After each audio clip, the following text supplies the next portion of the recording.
Hello there. Welcome welcome back to Sequel-A-Thon IV. I'm Scotty. You're not. I'm still gonna hit on an intro. I want to introduce the thing first before I introduce me when I'm doing this. And just a reminder that I have my air conditioner on because it's hot. So it's probably cooled down now, but sorry, each minute will pop up. It's like, hello, peekaboo. I'm not gonna show it, but my hand's in the way. It's like, peekaboo. I'm not gonna show it. This shirt is kind of like skimpy on me. It's loose. Like if I don't hold it, it could come down to here, show my cleavage. But I don't know why I did that.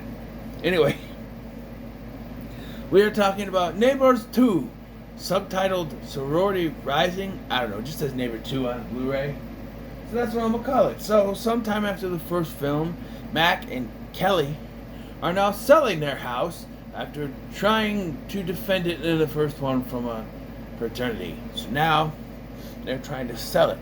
Their house is an escrow, which means that it's sold, but not really.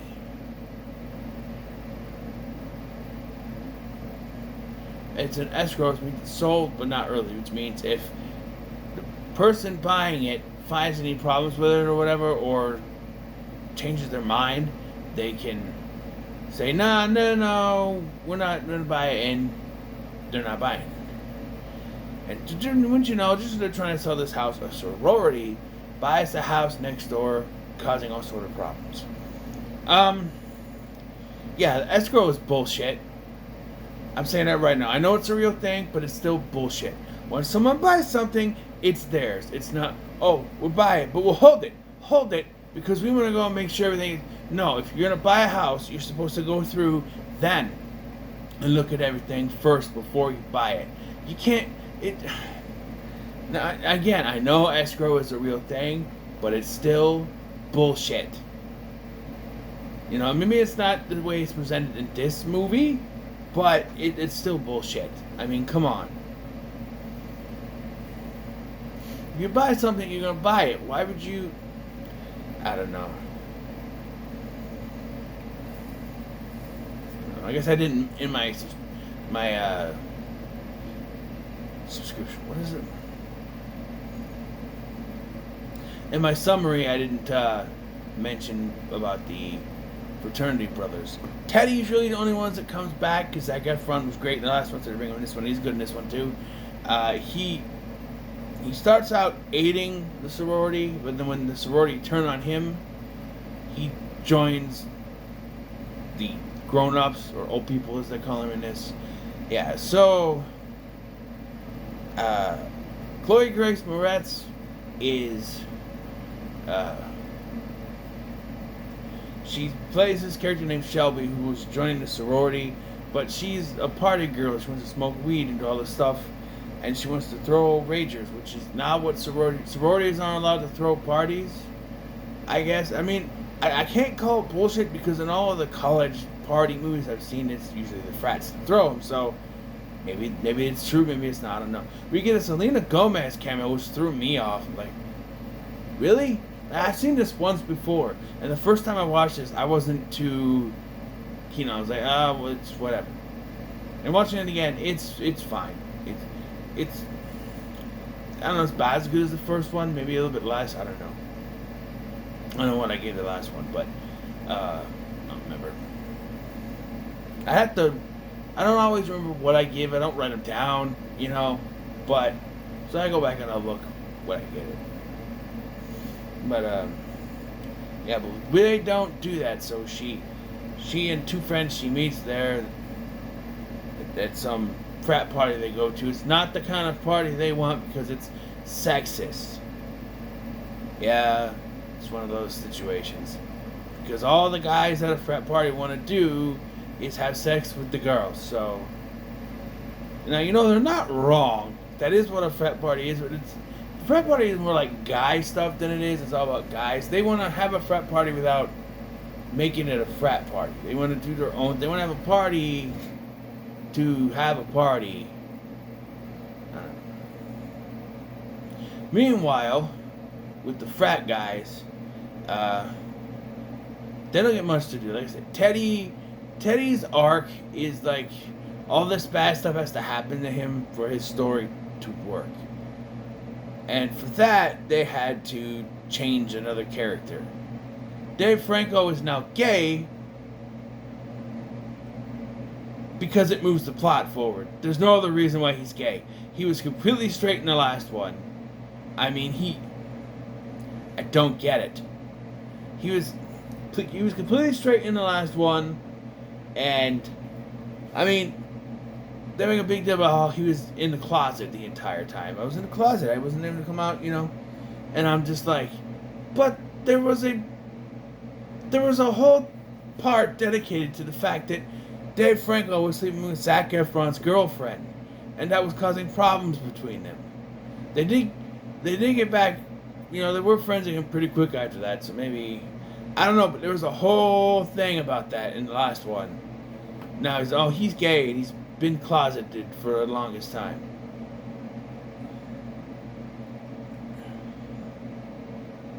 I'm not sure how that works. I'm straight, so I'm not sure how that works, but I don't know. And then he gets proposed to by his boyfriend Darren,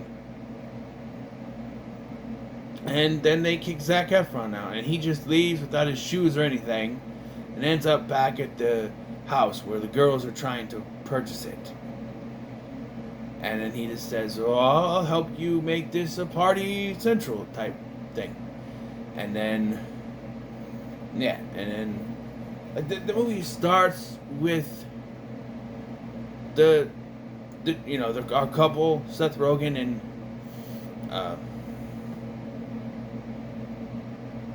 Kelly. I don't remember her name. Rose Byrne. And Rose Byrne, again, trying to have sex, but there's something wrong, and it turns out she's pregnant again. Yeah. There's also a running joke that Stella just, keeps finding Kelly's dildo and playing with it as a toy. To the point that by the end of the movie, she's got it just like a little doll. I'm just like, throw it away! They keep telling her, stop playing with it, stop going after it, they hide it, she finds it. Throw it away! If you throw it away, she won't be able to find it. Just throw it away. Anyway, she's married. She has a husband. She doesn't need that anymore. Throw it away. The running gag doesn't work because it'd be so simple just to throw it away. And before you say, well, Scotty, you do that, the kid's going to cry. She'll get over it. She'll get over it. Believe me, I've had toys thrown away on me before. I got over it. It happens. Parents throw away your toys. You get over it. You're not happy at first, but it happens. And you get over it. I'm just saying. There's some jokes that just don't work. Like, I don't know. I'm not a fan of stuff taking too long. Jokes taking too long. There's a part where, like I said, eventually Teddy switches sides because they kick him out. And then they get locked in the garage. So they have to use airbags to try to break out. And they're like, okay, before we go, like, are we gonna be cool at this? We're gonna be friends, we're gonna hang out? Yeah, sure. Prove it. Prove how am I proving it? Hug me. And then they hug, and he's like, oh, it's actually pretty nice. And then they just hold on it for the longest time. Like over a minute. It's like, okay, can we move on with this? Can we go? Can we cut? Can we move the scene? Can we do something? Just stand there hugging for almost a minute. It's just like, come on. Yeah. It's just some jokes don't. Yeah. I still like Ike Barinholtz. He's pretty funny in this. There was one point where they got to sneak into the party and he's like, I think I've been roofied, so if anyone wants to have sex with me, now would be the time. And then he looks at Zac Efron. And I'm just like, what? I'm sorry, it's just funny. I'm like, well, why is he looking at Teddy though? I'm sorry, I just shaved my head today, so it's fresh. I took a shower, but it's still itchy. I'm really itchy. Oh, speaking of which, and this didn't help. But there's a plot point about bed bugs because um,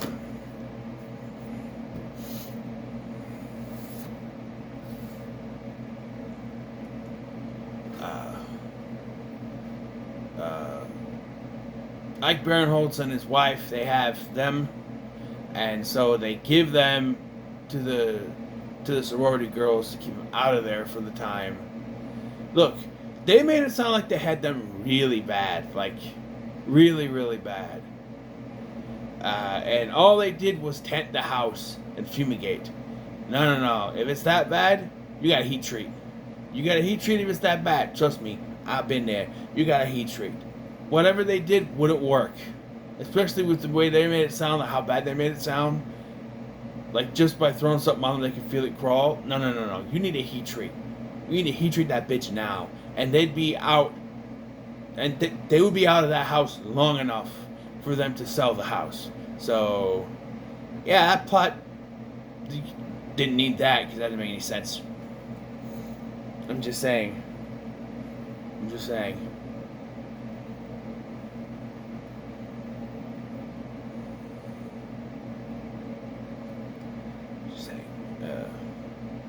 But yeah. So,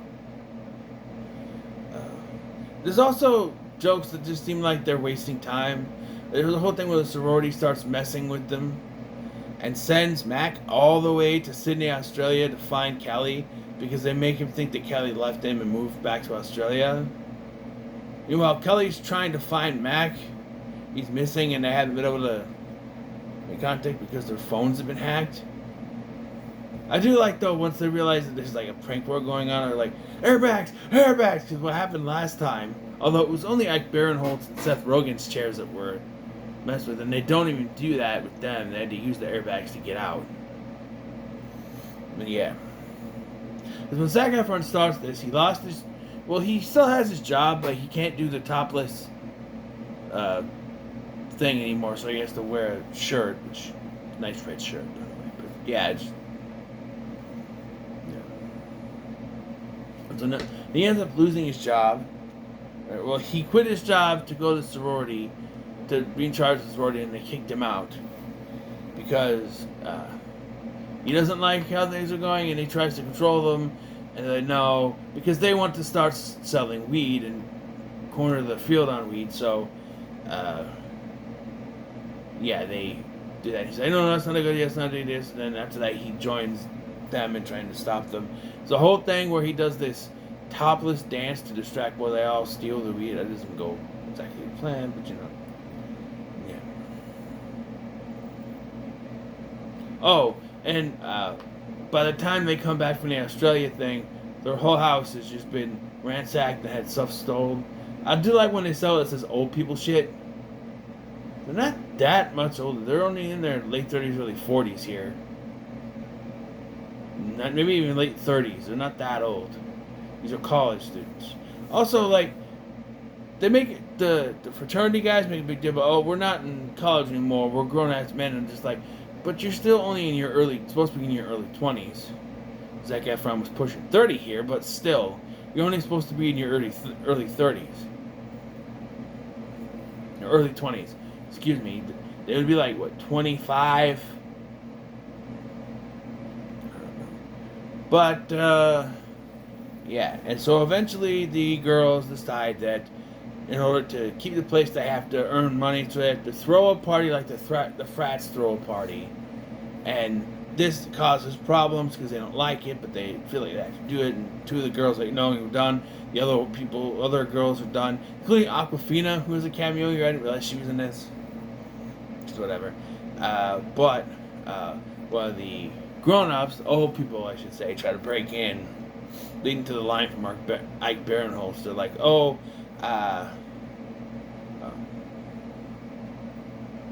Kelly helps the girls come to the realization that they don't need to do this, and they just do whatever they want to do and be friends. And all the sorority sisters come together, and then more sorority sisters come and want to join. And yeah, also Paula, that would be Ike Barinholtz's wife in this.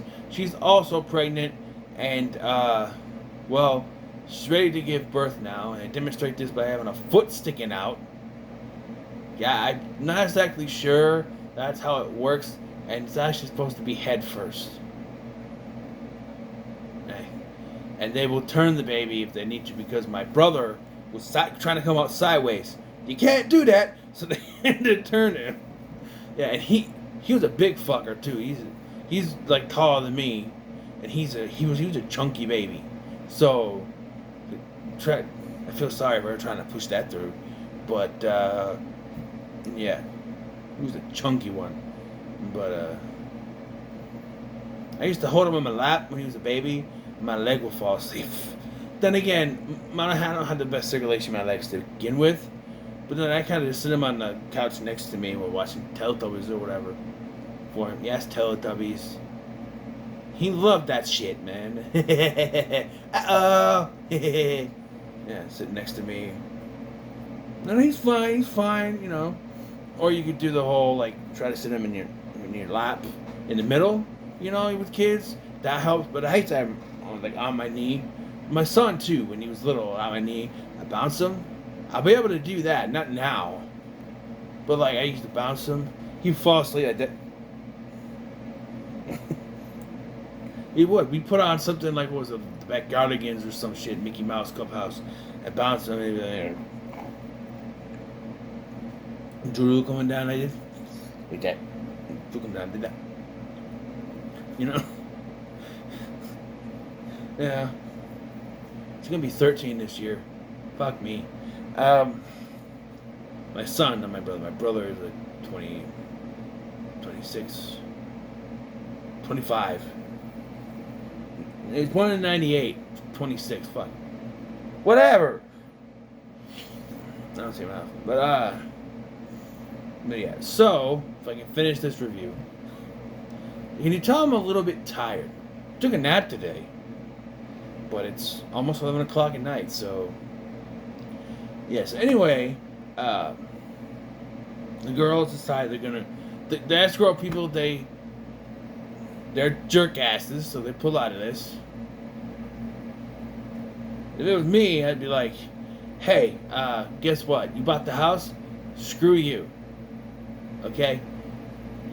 You buy it, you bought it. There's no escrow bullshit. That escrow is a scam. Okay? It's a scam. And they need to, you know, if I was selling a house, I'd be like, I don't want no escrow shit. That's a scam and I won't allow it. If they're going to buy this house, they're going to buy this house. None of this, oh, well, we want to make sure. No, you do it now. You look through now. You make sure everything's okay now. And if you're going to buy it, you're going to buy it. If not, see ya.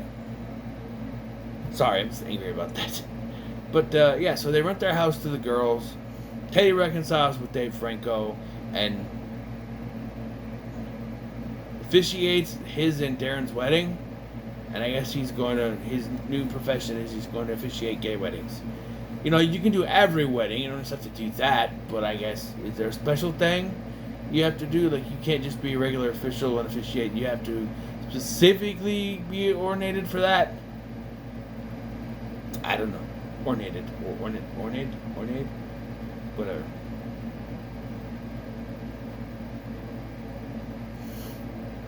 But, yeah. And then, also, they have another little girl, which I already said it was. Somehow they knew. Named Mildred. One of the worst names to name a girl ever. Mildred. What is this, 1952? And then they also had the kids, you know, the babies meet each other. Jimmy's kid is Jimmy Jr. Ike Barinholtz is Jimmy Jr. Of course it's Jimmy Jr. But yeah, everything is copacetic, you know, everything is fine. It's the middle of the road. It's fine. It was a little at the beginning, and then it found its way. I remember when I first saw the trailer and the whole scene with Chloe Grace Moretz smoking a joint was like, oh, it's gonna be like this, right? But I don't know. The first time I watched it, maybe I just wasn't into it, but now it's fine. It's whatever. Could they do a third one? I don't see how, since maybe the only thing I can think of is that they something happens where they lose their new house, or something. There's a house fire. The house gets caught on fire, and they have to move back to their old house. And their the sorority doesn't like that. They're all smooshed together, and it causes more problems. And you can fit Zac Efron in there somewhere. I don't know, but only thing I can think of. Otherwise, there's really no. Did figure out something, but we haven't seen anything yet, so who knows? But yeah, so what are your thoughts on Neighbors 2? Let me know in the comments below. Make sure to like, share, and subscribe. Thank you for watching. I've been Scotty, and I'll see you in the next one.